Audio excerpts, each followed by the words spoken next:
Boa tarde, professor.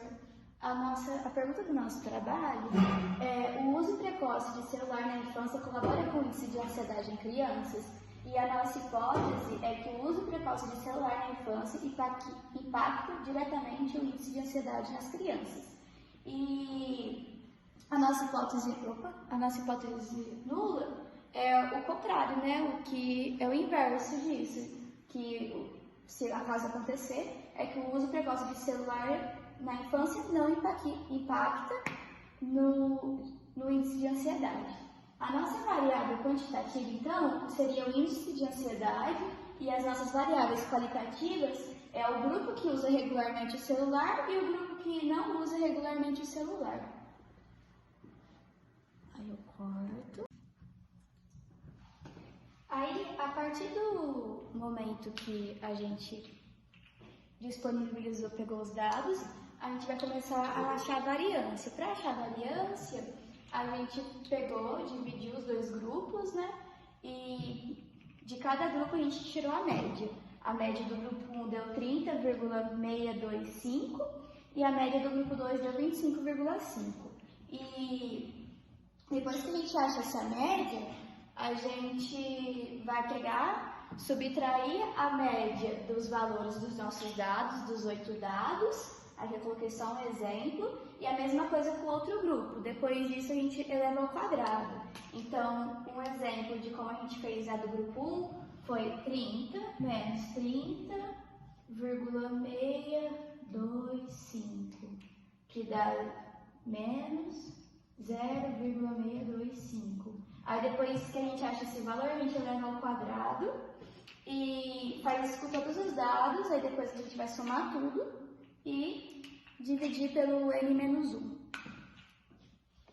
Aí depois que a gente subtraiu todos os valores das observações, elevou ao quadrado, somou todas e dividiu pelo n-1, no caso a gente somou todas aqui do grupo 1, deu 49,87 dividido por 7, n-1, ficou igual a 7,12. No grupo que usa regularmente o celular. Já no grupo 2 que não usa regularmente o celular, no total deu 18 dividido por 7, e que no caso ficou 2,52. Depois que a gente achou isso, a gente vai jogar na fórmula, para a gente achar as duas variâncias, e a gente quer achar a que fica intermediária, né? Aí a gente vai jogar na fórmula ela e achar esse intermédio, para depois achar o teste T. Aí, depois que a gente achou as duas variâncias, a gente vai jogar nessa fórmula aqui. E jogando ela com os nossos... Ficou dessa forma, o n-1 é igual a 7, que a gente tem, o nosso n é 8. A nossa variância 1 do primeiro grupo deu 7,12, mais 7 vezes o segundo grupo, que deu 2,57. Isso tudo dividido pelos n's, menos 2. N mais N, o N1 mais N2, menos 2. E a variância no total, a variância intermediária que nós encontramos ficou 4,84. Depois disso a gente faz o teste T. A gente pega as médias que a gente tirou dos dois grupos e achamos as médias, né? Aí vai ser a média do primeiro grupo menos a média do segundo grupo, dividido pela raiz da variância que nós encontramos aqui, vezes 1 sobre 8, né, no caso, 1 sobre n1 mais 1n2, que vai dar, as médias era 30,62 mais 25,5, pela raiz quadrada de 4,84 que nós encontramos aqui, vezes o 0,25, que é esse cálculo aqui de 1 sobre 8 mais 1 sobre 8 dividido, que dá no total, o nosso T dá no total 4,65. Relacionando esse T com o T da tabela de Student, a gente percebe que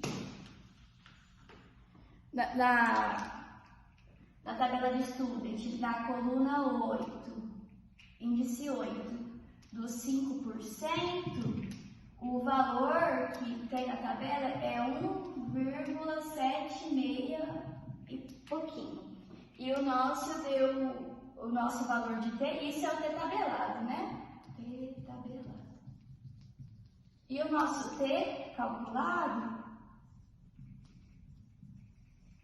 deu 4,62. Então a gente interpreta que a nossa hipótese é nula, porque ela está acima do valor da área crítica, né?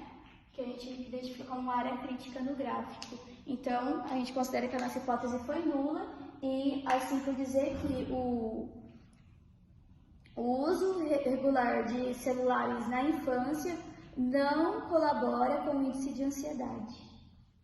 É isso. E eu vou explicar o que é uma amostra representativa.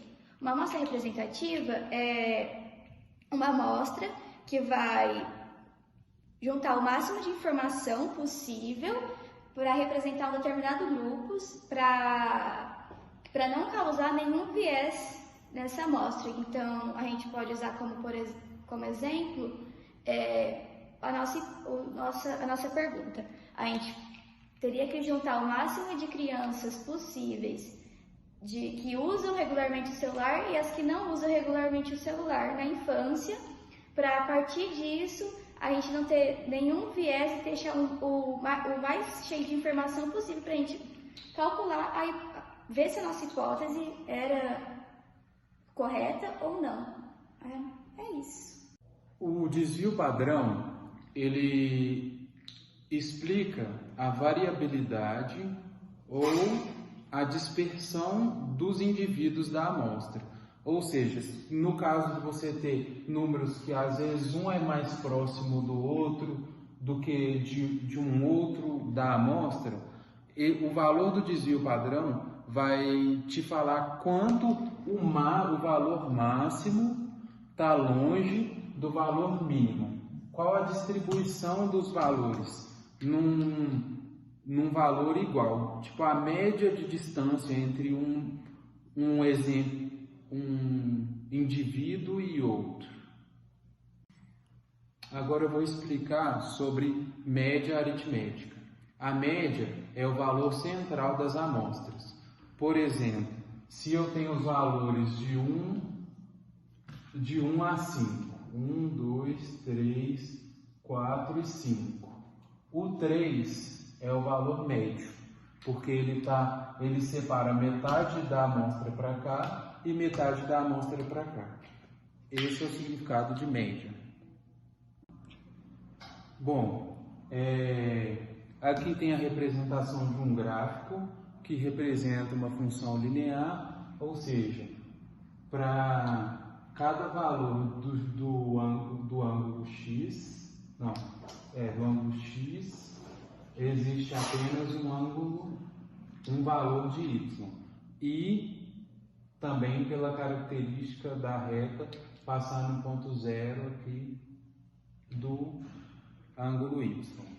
Já esse outro gráfico aqui representa uma função não linear, porque para cada valor de x existe mais de um valor de y. E é isso que caracteriza se uma função, ou no caso o gráfico, é linear ou não linear. O exemplo de gráfico que não representa uma função seria esse, onde a reta corta o gráfico mais de uma vez, o que caracteriza uma não função. Exemplificando um gráfico com o mesmo coeficiente angular, mas com 3 interceptos, a gente tem esse gráfico que possui 3 interceptos no eixo y e o mesmo coeficiente angular, que seria, no caso, o eixo x. Bom, esse é o gráfico representando a curva normal e a relação da média e do desvio padrão é a seguinte.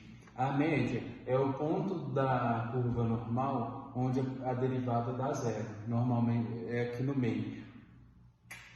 E o desvio padrão é o momento do gráfico, da representação do gráfico, onde há um declínio, ou seja, no caso desse gráfico aqui, seria nesses dois pontos, que ele vai seguindo na verdade seria mais ou menos aqui, onde vai seguindo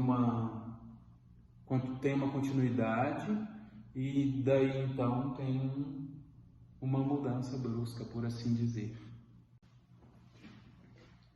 Bom, esse é um gráfico exemplificando uma curva normal, que é essa curva que também é chamada de gráfico de sino, e ele é usado na explicação das hipóteses devido a essas duas áreas, que são chamadas de áreas críticas, né? Áreas críticas, ou seja, se o resultado de T que a gente encontrar estiver dentro dessas áreas, significa que a hipótese foi comprovada. Se ela estiver nessa área, que é a parte maior, ou seja, onde a maioria está, onde tem...